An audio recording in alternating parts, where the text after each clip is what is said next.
नमस्ते दोस्तों, electro species में आप सभी लोगों का स्वागत है। Bridge to success.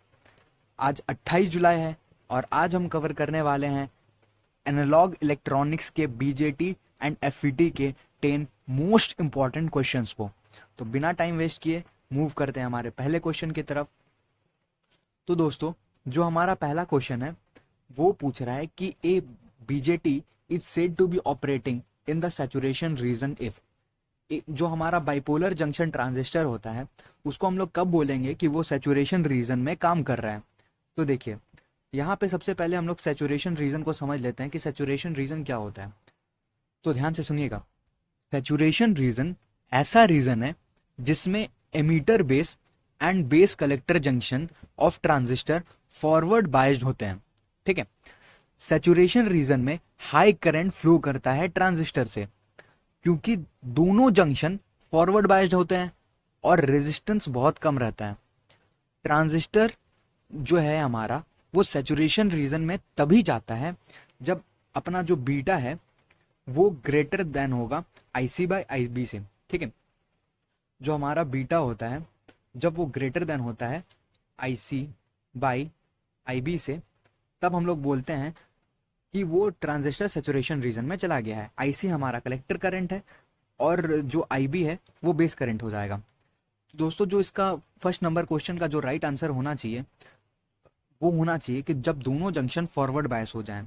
तो ये हमें पहले ऑप्शन में दिख रहा है, तो ए नंबर उसका सही आंसर हो जाएगा। सेकंड क्वेश्चन की तरफ मूव करते हैं कि in BJT the type of configuration which will give both voltage and current gain. BJT में वो कौन सा कन्फिग्रेशन है जो वोल्टेज गेन और करंट गेन दोनों हमें प्रोवाइड कराता है। तो देखिए, एक ही ऐसा कन्फिग्रेशन है जो दोनों वोल्टेज गेन और करंट गेन प्रोवाइड कराता है। तो वो है दोस्तों कॉमन एमिटर कन्फिग्रेशन जो होता है हमारा, वो बीजेटी में वोल्टेज गेन और करंट गेन दोनों प्रोवाइड कराता है। थर्ड नंबर क्वेश्चन की तरफ मूव करते हैं। The gain of a common emitter amplifier is highest eight. देखिए, यहाँ पे आप देख पा रहे हैं कि बहुत सारी फ्रीक्वेंसीज दी हुई है। पहले ऑप्शन में है low frequency, mid frequency, third में है हाई फ्रीक्वेंसी और लास्ट में है कि सारे फ्रीक्वेंसी पे कॉमन एमिटर जो अपना एम्पलीफायर है वो हाईएस्ट गेन प्रोवाइड करेगा। ठीक है, तो हम लोग पहले इसके कॉन्सेप्ट को समझ लेते हैं कि इसका कॉन्सेप्ट क्या है। ठीक है, तो देखिए ध्यान से सुनिएगा, फ्रीक्वेंसी को अपन इंक्रीज करेंगे तो इंटरनल जंक्शन कैपेसिटेंस का रोल स्टार्ट हो जाता है। ठीक है, ये एम्पलीफायर के गेन को कम कर देता है एंड फेज शिफ्ट को इंट्रोड्यूस करा देता है। और वहीं अगर हम लोग फ्रीक्वेंसी को कम करते हैं, मतलब अगर लो फ्रीक्वेंसी में काम करेंगे, तो कैपेसिटिव रिएक्टेंस बहुत हाई हो जाता है। अब यहाँ पे एक क्वेश्चन ये क्रिएट होता है कि कैपेसिटिव रिएक्टेंस हाई होता कैसे है। तो देखिए, यहाँ पे हम लोग समझ लेंगे। आपको कैपेसिटिव रिएक्टेंस का फॉर्मूला पता होगा कि एक्सी जो होता है वो बराबर होता है 1/2 पाई FC के। ठीक है, जो हमारा सी है वो पहले से बहुत छोटा है और हम लोग एफ को और डिक्रीज कर रहे हैं, तो अल्टीमेटली जो हमारा कैपेसिटिव रिएक्टेंस एक्सी है वो इंक्रीज हो जाएगा। ठीक है, तो अब देखिए, अगर कैपेसिटिव रिएक्टेंस हमारा इंक्रीज हो रहा है तो जो हमारा ट्रांजिस्टर है तो वो ओपन सर्किट जैसा काम करना स्टार्ट कर देता है, ओपन सर्किट जैसा बिहेव करता है और इसका कोई इफेक्ट नहीं होता ट्रांजिस्टर के परफॉर्मेंस में। ठीक है, तो देखिए दोस्तों, एक ही ऐसी फ्रीक्वेंसी है जिसमें जो हमारा कॉमन एमिटर एम्पलीफायर है वो हाईएस्ट गेन प्रोवाइड कराता है। वो है मिड फ्रीक्वेंसी पे, ना बहुत ज़्यादा फ्रीक्वेंसी ना बहुत कम फ्रीक्वेंसी, मिड फ्रीक्वेंसी पे वो हाईएस्ट गेन प्रोवाइड कराता है कॉमन एमिटर एम्पलीफायर अपना। ठीक है, फोर्थ नंबर क्वेश्चन में पूछ रहा है to eliminate the crossover distortion the transistor are given at their basis.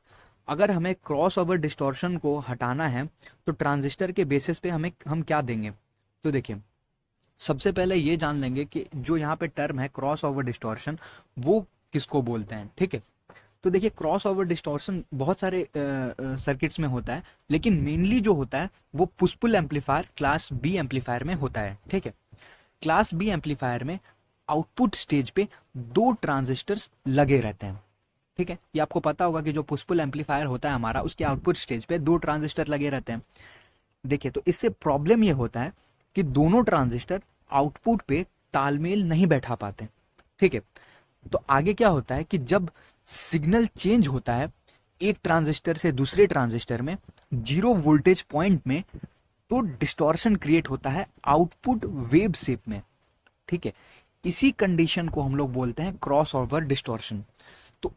तो इस क्रॉस ओवर डिस्टॉर्शन को जो एलिमिनेट हम लोग करेंगे वो स्मॉल फॉरवर्ड बायस प्रोवाइड करा के हम लोग कर सकते हैं, और 4th नंबर क्वेश्चन का राइट आंसर भी यही होगा।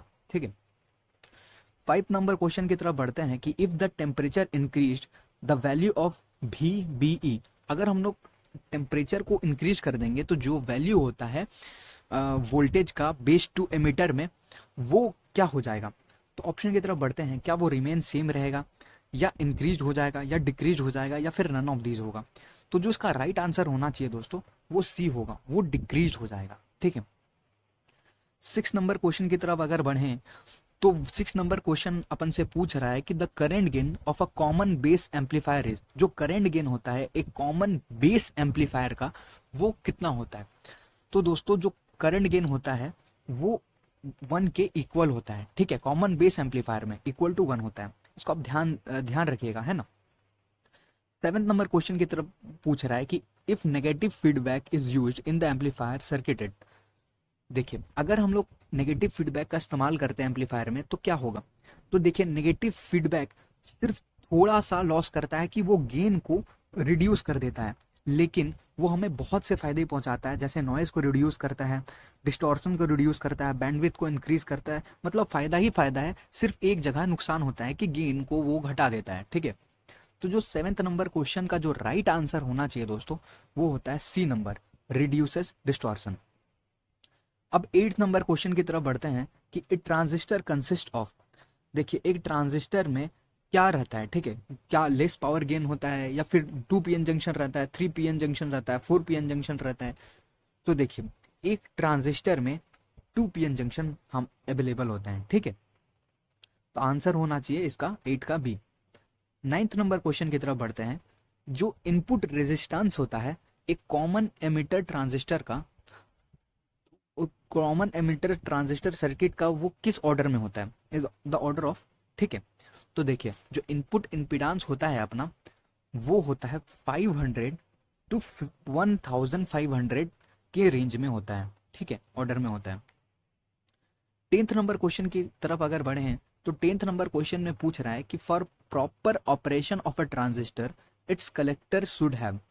एक ट्रांजिस्टर को अगर प्रॉपरली ऑपरेट कराना है हमें तो उसको कलेक्टर को हम लोग किस तरह रखेंगे। आपने अभी पहले कुछ क्वेश्चंस में आपने स्टार्टिंग में देखा था कि जब हम अपन उसको दोनों तरफ से फॉरवर्ड बायस प्रोवाइड करा देते हैं तो वो सैचुरेशन रीजन में चला जाता है। ठीक है, तो अगर हम लोग को उसको प्रॉपर ऑपरेशन कराना है तो कलेक्टर को हम लोग किस तरह से रखें। तो देखिए, जो इसका राइट आंसर होना चाहिए कि अगर हम लोग प्रॉपर रिवर्स बायस प्रोवाइड कराएं उसके कलेक्टर पे तो जो ट्रांजिस्टर है वो सही से वर्क करेगा। आई होप आपको ये वीडियो पसंद आई होगी। इस वीडियो की जो PDF है वो आपको डिस्क्रिप्शन बॉक्स पर मिल जाएगी, और ऐसी रोज वीडियोस आती रहेंगी। तो हमारे साथ बने रहने के लिए प्लीज़ इस चैनल को सब्सक्राइब कर दें। Thank you.